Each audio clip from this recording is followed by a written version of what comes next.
Hello and welcome back to my channel. I'm Sarah Edens, a finance coach, author, and wealth mindset researcher, and I'm so happy you chose to join me today for part 2 of recession preparedness. So this is part of my Recession Watch series. I'll link to the entire playlist down below in the description so that you can catch up on all of it if you haven't already. Thank you to everybody who's been watching these videos. You are making my channel go viral. So thank you so much for tuning in, and I'm so happy that you're finding these videos interesting and informative, and I'm so happy to see all of your comments. Thank you guys for participating and chiming in that way. It just makes my day getting your comments. So let's talk about 10 more ways that you can start to take practical steps to prepare for the recession that many economists are predicting that's going to come up here in the next 12 to 18 months is what we're looking at, kind of practical steps that you can take. So here's 10 more, and I've got part 1 that I'll link to in the description as well. Okay, so number 1 is to develop strong budgeting habits. So budgeting isn't glamorous and it isn't particularly fun sometimes. I really enjoy budgeting, and even I can really find it extremely boring. And so find a budgeting tool that works for you. I'll link in the description to a couple of tutorials that I did about how you can budget in Excel. And then also this book is the one that I'm currently recommending. It's called The Budget Kit by Judy Lawrence. You'll see me talk about this book a lot. It's super easy to just pick up, and she has a lot of printable worksheets in here that you can photocopy if you want to as well. You can also watch my video about budgeting in Excel, and if you've got Excel or just want to put together your own spreadsheet system, you can do it that way. But basically, when times are difficult financially, that's when you really have to have those really good budgeting skills, because you're probably working with less money, but still needing your money to cover the things you normally needed to cover, right? Like food and housing and medical expenses and gas and car transportation expenses, all of this.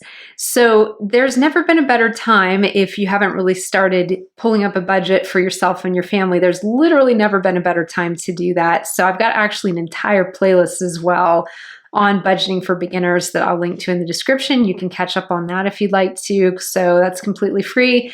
Pick up The Budget Kit by Judy Lawrence, kind of whatever floats your boat that way. There's also a lot of budget apps. There's ones like You Need a Budget. There's just so many different budgeting apps that you can use as well if you don't want to do old school like I do and use spreadsheets. So just whatever works to be able to track accurately how much money's coming in every month, how much money's going back out, where it's going, and be able to just know that you can really account for all of your money that's coming in and out of your accounts, know that you're saving for the things you need to save for, investing if you choose to invest. So this is a great time to really start building those strong budgeting habits now before we get into anything more exciting with the economy. Number 2 is to reduce your debt. And so this is something that I say this knowing full well that Americans have just hit their highest combined level of household debt on record. So I'll put a chart up on screen that shows this, but combined household American debt has just topped $5 trillion, which is a new record. And credit card debt alone of that accounts for $1.3 trillion of that $5 trillion. I mean, at this point, that kind of sounds like monopoly money, right? It's like, what does that even look like? So at a household level, we're all operating with quite a bit of debt just from having dealt with the economic downturn of the last couple of years, with that kind of flash recession during the pandemic, and then dealing with continuing high prices on everything, dealing with inflation. And it has just really made it so that a lot of people are carrying a lot of debt. So no shame in that. I think that's a time when I know when I was first getting started and working in finance, and I remember, this is 10 years ago or so, and it was really interesting because I think a lot of times people looked at people who carried debt and they're like, oh, well, you're just irresponsible and that's why you have debt. Today, you're breathing and you've got debt, right? That's just the way things are. And so it really is kind of a mindset shift that you have to be willing to make to start moving out of getting any new debt in your life that you can avoid for starters, and then beginning to chip away at your other debt. One of the biggest things that is crippling American households right now is healthcare debt. So sometimes these debt snowballs come into our lives over things that we don't even want them to be there. They're not even fun, like a health crisis, for example. And you just do what you got to do and then just work on chipping away at that as you go. It might be student loans because you're leveling up your life, and education is part of that process. So there's just a lot of scenarios where people get into debt over things that are kind of unavoidable or are really important, or both. But if you're in a situation where you don't have crippling amounts of healthcare debt, you don't have enormous student loans, and it's a kind of situation where your debt is more voluntary, where you're choosing to take it on, so you're choosing to get nicer cars, you're choosing to maybe buy a nicer house or rent a more expensive home or a more expensive apartment. And those are things you're doing by choice. Now might be the time, before we go into any kind of excitement with the financial sector and with the economy, to say, it might be time to kind of pare back my lifestyle a little bit temporarily, just so that my life doesn't get a lot more stressful if there's a recession and servicing all that debt becomes really difficult. If it's slightly hard to pay all my car loans and my mortgage and so forth now, it might get harder in the future if something happens with my job or my income. And so it's just something to really think through is, do you want to start thinking about adopting a debt-free lifestyle? I will tell you personally, I'm at a point where I have made that decision. And what I've found is that it takes a while to get to the point where you truly can be debt-free, because you have to build your career, you have to learn the finance skills, you have to get through paying for education. You have to get through doing the down payment on your home, for example. You have to get through buying into the myth that beautiful cars make you happy. Really, they just make you broke. So it's unfortunate, but that's just a myth that's perpetuated in our society today. That luxury goods, luxury cars, luxury homes are going to make us happy. They just make you broke. So unless you're operating on a very large income and have a very big salary, and that money is really discretionary income for you, for everyone else, it is typically something that just keeps you poor. So just something to think through of, do you want to adopt a debt-free lifestyle? And if so, how are you going to start moving in that direction? Does that mean maybe using your credit cards less if running up credit card debt is a really chronic problem for you, and switching over to debit cards instead, just because they honestly just, it's if the money's not there, the money's not there, right? You'll start bouncing payments. So you get really good really quickly at budgeting when you're using debit cards versus putting stuff on the credit card with this mindset that credit cards perpetuate of, oh, I'll pay it off later, whatever.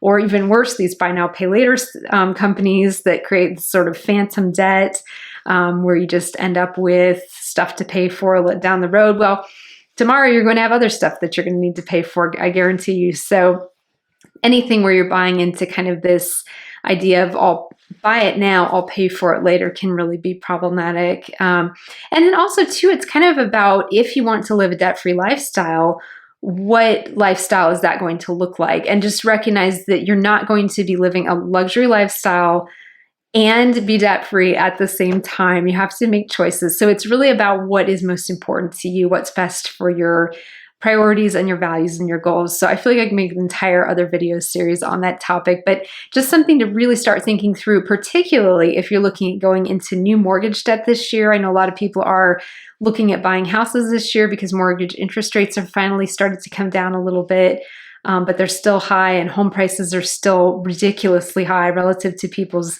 incomes. They're at all-time highs still.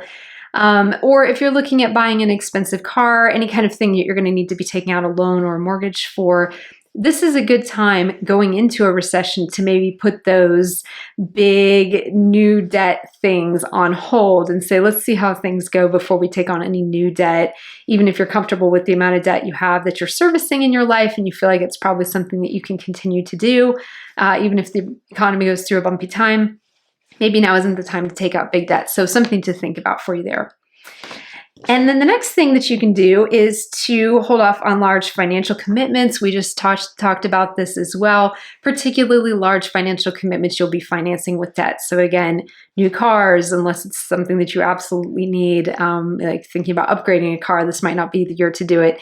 New home, this might not be the year to do it, frankly. I'll put a chart on screen that shows where we are with home prices as a percentage of the average income in the United States. Right now, home prices are running over 7.5 times the amount of your average American's household income. So record highs of how much our homes cost versus, or home purchases cost versus how much we're making. So perhaps not the best time to buy a house because of that. And I'll also put another chart on screen that shows about where the mortgage interest rates are right now. You'll see that 30-year fixed are at 6.4% right now as I'm filming this. But the thing to remember is that that's still twice as high as mortgage interest rates were pre-pandemic. So while they might be a little bit lower than they've been running most of this year, it's still quite high. So just something to think about as well. Maybe this isn't the year to get into big new financial commitments or big new debt. Just something to think about. Number 4 is to cut out unnecessary expenses. So this is something that you can kind of be proactive and do as you are getting ready to be in the mindset of, okay, we may be going through an economic downturn here in the next 12 to 18 months. So this might be a time to just go back and review the budget. If you have a budget already, if you don't, you can set one up. But look and see, where is money going out of my accounts that maybe isn't bringing me joy? I'm not even using, you think about subscriptions, memberships that perhaps you're not even using anymore and you just forgot to cancel. I know that happens all the time, where you just have money just going out and you're not even getting any value out of it. So that can be something that's really helpful as well, as to just really start to put money, give yourself a pay raise, right? By stopping those subscriptions and those memberships that you're not using. Number 5 is to maintain good credit, or if your credit is not in the space that you like it to be and your credit score isn't where you'd like it to be, maybe start building better credit for yourself, building a better credit score. I've got an entire video series about credit use, credit scores. I'll link to that in the description. But that's a really good thing as well, because it's it's always a good time to really start working on your credit score. And that's something too, that as you start to pay down debt, as you start to live more within your means, which I know that's such a trite, overused concept of live within your means. It's like, what does that even mean? I remember one financial advisor that I spoke to when I was really young, right out of college, and I'd run up some credit card debt and was just panicking because I had no idea it was so easy to run up credit card debt when I was in my 20s.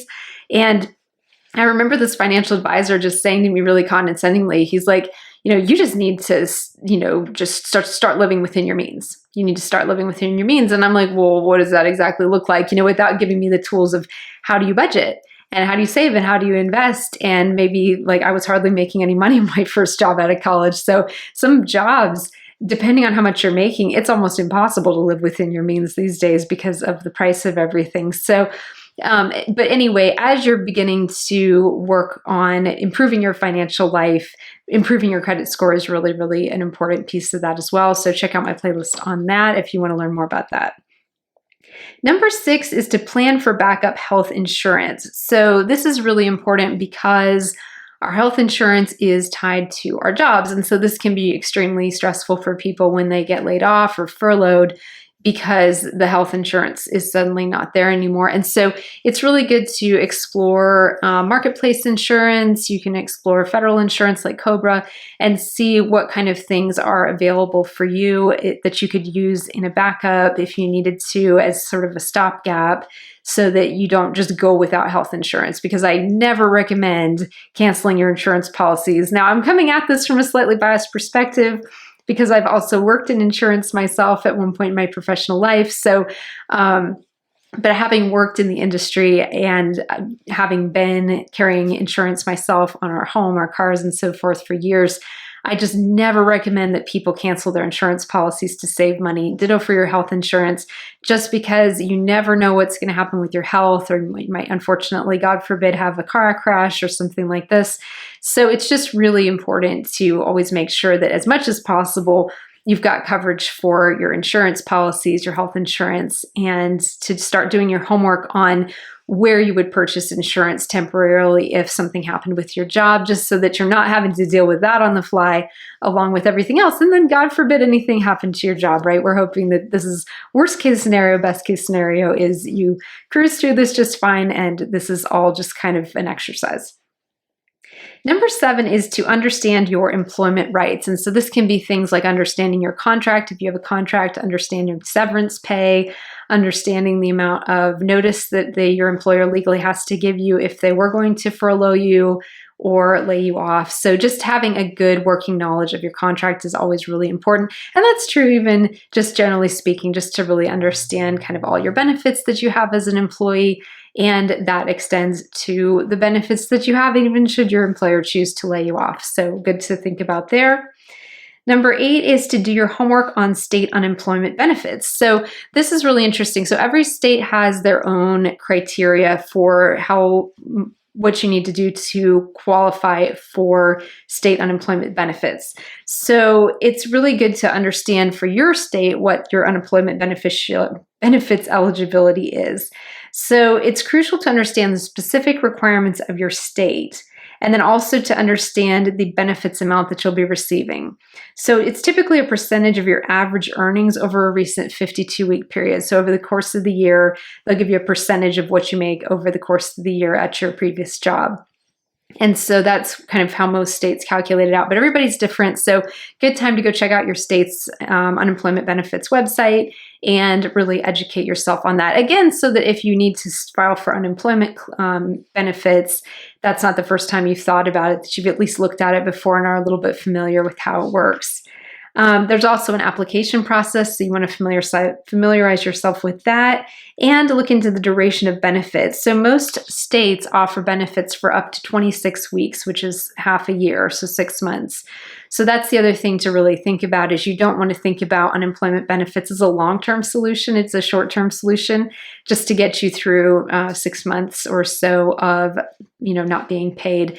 And so that's something to start researching, start doing your homework on, and that way you have it if you need it to be able to file for those unemployment benefits as well. But again, this is really where it comes down as well to diversifying your income streams and having multiple income streams coming in from other sources, like we talked about in my previous video with this recession preparedness series. Is the more income streams that you can have, the more faucets that are filling your bucket, the better off you are, because that way, should your job lay you off, your next stop isn't your state unemployment benefits office, right? You're not there suddenly needing to rely on state funds or even federal unemployment funds to be able to make ends meet. It's really good to be as resilient and have your financial picture as strong as possible, and really to be able to be as financially independent as possible, even in a downturn, and be able to draw either on your savings or draw on income from a side job, income from freelance work.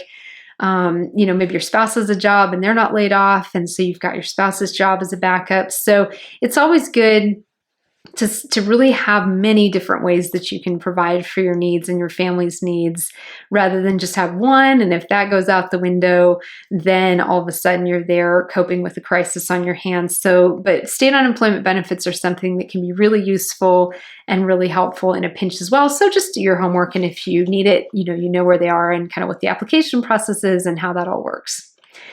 Number 9 is to minimize lifestyle inflation. So we touched on this a little bit before about how our culture today really pushes us into things like luxury goods purchases, luxury vehicles, luxury homes, just this glamorous lifestyle that, while I know it's fun to look at, and I have lots of social media accounts that I follow of people that have a lot more money than I do and are living in way cooler houses than I am and driving way cooler cars. And, it's really fun watching people that I presume they've got enough money to be doing what they're doing, either that or they're extremely in massive amounts of debt. I always kind of wonder, wouldn't it be fun to peek behind the curtain with some of these influencers and say, well, how do you really afford this? I'm just curious, how do you afford this? So it's just something, though, that for most of us, it's just not sustainable to have that kind of a lifestyle. But when we see other people living it, whether that's people in our community, people in our family, or people that we're following on social media, like influencers